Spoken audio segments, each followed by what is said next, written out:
The story of Rome begins with myth and legend, intertwined with fragments of historical truth, as the narrative recounts the tale of Romulus and Remus, twin brothers born to a Vestal virgin and the god Mars. Fearing these divine children, a jealous king ordered them drowned in the Tiber River, but the river, perhaps knowing their destiny, carried them gently downstream to the future site of Rome. Nurtured by a she-wolf and raised by a shepherd, Romulus and Remus grew into strong young men, eventually deciding to establish a new settlement on the banks where they were saved. However, in a moment that would echo through Roman history, Romulus killed Remus, becoming the sole founder of the new city, standing atop what would later be called the Palatine Hill. Romulus marked the boundaries of Rome with a plow in 753 BCE, a date from which Romans would later measure their history. The early settlement was initially a collection of thatched huts overlooking the Tiber, surrounded by stronger Etruscan cities to the north and Greek colonies to the south. For nearly 2.5 centuries after Romulus, Rome was ruled by kings, who guided the early city's development, transforming it from a village into a significant regional power. 7 monarchs in total shaped the city's early growth.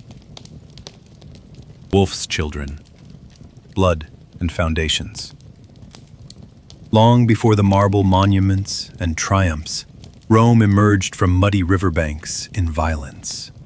Twin infants, Romulus and Remus, washed ashore after their uncle ordered them drowned. A she-wolf nursed them, an image etched into Rome's identity. But the myth hid a darker reality. When the brothers disputed where to build their city, Romulus killed Remus with his own hands. He then plowed a furrow around the Palatine Hill, marking Rome's sacred boundary by spilling his brother's blood into the earth. City building began with fratricide. Rome's early kings ruled through equal parts piety and brutality. Romulus solved a shortage of women by inviting neighboring tribes to a festival, then abducted their daughters. The city became a refuge for exiles and criminals, swelling its population through pragmatism. Centuries later, when Gauls attacked, sacred geese in Juno's temple alerted sleeping guards. The birds bought time as defenders regrouped on the Capitol line. Rome survived by any means necessary. Then came Lucretia. Sextus Tarquinius, son of the last king, raped this noblewoman in her home. Rather than bear the shame, she named her attacker and took her own life. The outrage ignited rebellion. In 509 BCE, Brutus and Collatinus led citizens to overthrow the monarchy. The Republic was born, but power remained contested. Patricians controlled governance while plebeians demanded rights. The Forum echoed with protests over debt slavery and unequal laws amidst a cycle of unrest. The 12 Tables changed this in 451 BCE. Rome's first written laws were hammered onto bronze and displayed publicly. Murder required punishment, unless the victim was a slave. Debtors could still be sold, but now the rules were visible to all. The legal code balanced transparency with entrenched privilege. When the Etruscan king Lars Porsena attacked, Horatius Cocles held the bridge alone, proving Roman valor. Yet internal cohesion proved harder than military defense. By 300 BCE, Rome had absorbed defeated neighbors through shrewd policy. Conquered communities received partial citizenship, binding them to Rome's fate. The city expanded through war and diplomacy, defeating Veii, surviving the Gallic sack, then rebuilding stronger. Each crisis forced adaptation. The Republic developed checks against tyranny, while creating new avenues for power struggles. Institutions grew from trauma. As Rome consolidated central Italy, a greater threat loomed across the water. Carthage controlled trade routes with warships and mercenary armies. The Republic would soon face its ultimate test, one that would redefine Mediterranean power forever. Mediterranean Gambit. Wars that made an empire. Rome faced its first true rival in Carthage, a wealthy maritime empire, controlling trade across the western Mediterranean. At sea, Rome stood little chance against Carthaginian ships. Then came the Corvus, a hinged boarding ramp that clattered down onto enemy decks, turning sea battles into infantry fights on unstable wooden platforms. Rome won battles through sheer force, but when Hannibal marched his army out of Spain, he had something beyond tactics: war elephants. The Alps became his proving ground. Men, horses, and 37 elephants struggled through mountain passes in winter, Hannibal losing one eye to infection along the way. When they emerged in Italy, Rome panicked. At Cannae, Hannibal encircled the Roman army completely. The slaughter lasted hours. Approximately 50,000 Roman soldiers fell in a single afternoon. Bodies lay so thick, men walked across them without touching ground. Rome responded with total war. Scipio sailed for Carthage itself, forcing Hannibal home. At Zama, Roman discipline met Carthaginian flair one last time. Scipio's legions broke Hannibal's army, ending the war. The peace terms crushed Carthage, stripped of its navy, territories, and political independence. Later, Rome would return to salt the earth where the city once stood. Zama. Victory transformed Rome. Wealth poured in, along with hundreds of thousands of slaves. Traditional farms run by citizen soldiers gave way to vast estates worked by chains of enslaved laborers. Displaced farmers flooded Rome, leaving the countryside barren. The Gracchi brothers sought reforms: land redistribution, grain subsidies. Both met violent ends, clubbed to death by senators protecting their privileges. Lined, Codo. The army professionalized under Marius, who scrapped property requirements. Soldiers now enlisted for 20 years, loyal not to the Republic, but to whichever general promised them land afterward. Sulla proved the danger when he marched his legions into Rome itself, the first general to turn troops against the state. He posted lists of enemies in the Forum, names marked for execution without trial. Save. The Punic Wars made Rome an empire in all but name. Yet the price was hidden in those reforms: an army loyal to individuals, a Senate willing to kill reformers, a people divided between rich and poor. The Republic's foundations now shook each time a general whispered promises to his troops. As the cracks widened, a new kind of leader emerged, one who saw the weakness and knew exactly how to exploit it. From Rubicon to ruin, the death of the Republic. The Rubicon was more than a river. It was a line drawn by Roman law no general could cross with an army. When Caesar took that step in 49 BCE, he spoke 3 words that changed history. The die is cast. One legion followed him into Italy. Pompey and the Senate fled south, unprepared for how far Caesar would go. Within months, civil war engulfed the Republic. Caesar's mercy to defeated foes became his trademark and his fatal flaw. He pardoned Brutus, who would later raise a dagger against him. On the Ides of March, 44 BCE, senators crowded around Caesar in Pompey's theater. 23 knives stabbed him. Brutus struck deep. Blood soaked the marble where Caesar fell at the base of Pompey's statue. Poetic justice for the man he'd defeated. The assassins called themselves liberators, but no republic rose from Caesar's corpse. Instead, power passed to his adopted heir, Octavian, an 18-year-old with a politician's patience and a killer's instinct.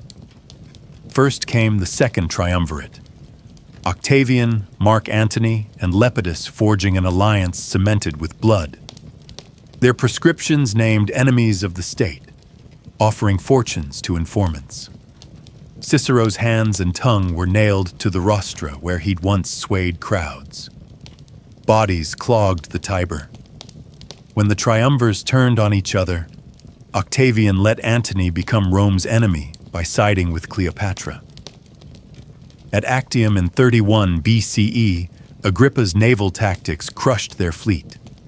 Antony and Cleopatra fled to Egypt, where both would die by their own hands. Octavian learned from Caesar's mistakes. He refused the title of king, but took the name Augustus, meaning the revered one. He controlled the armies through provincial commands, the treasury through patronage, and the people through bread and circuses. The Senate kept its name, but lost its power. Augustus called this system the Principate, rule by the first citizen. Marble temples rose where brick once stood, propaganda carved in stone. Rome's transformation revealed how easily institutions can erode while keeping their old forms. The Senate still met. Elections still happened. But real power now flowed to one man. Augustus built stability through this illusion, a monarchy disguised as tradition. The empire he crafted would endure for centuries, but its future crises would dwarf anything the Republic had faced. Beyond the frontiers, Germanic tribes gathered. In palaces, emperors grew more reckless. The peace Augustus bought came at a price Rome would pay in blood and fire. Pax Romana, bread, circuses, and marble. For 2 centuries after Augustus, the empire knew a kind of peace the world had rarely seen. This Pax Romana was not the absence of war. Legions still marched on the Rhine, Danube, and Euphrates, but Rome's heartland was safe. Roads stretched across continents, carrying merchants, soldiers, and ideas. Aqueducts poured clean water into crowded cities. Amphitheaters echoed with cheers for gladiators, chariots, and staged naval battles. The emperors built monuments to eternity. Vespasian gave the Colosseum to the people. Trajan raised markets, forums, and libraries that dazzled with scale. Yet the promise of peace had its costs. Free grain and lavish games distracted the poor from poverty.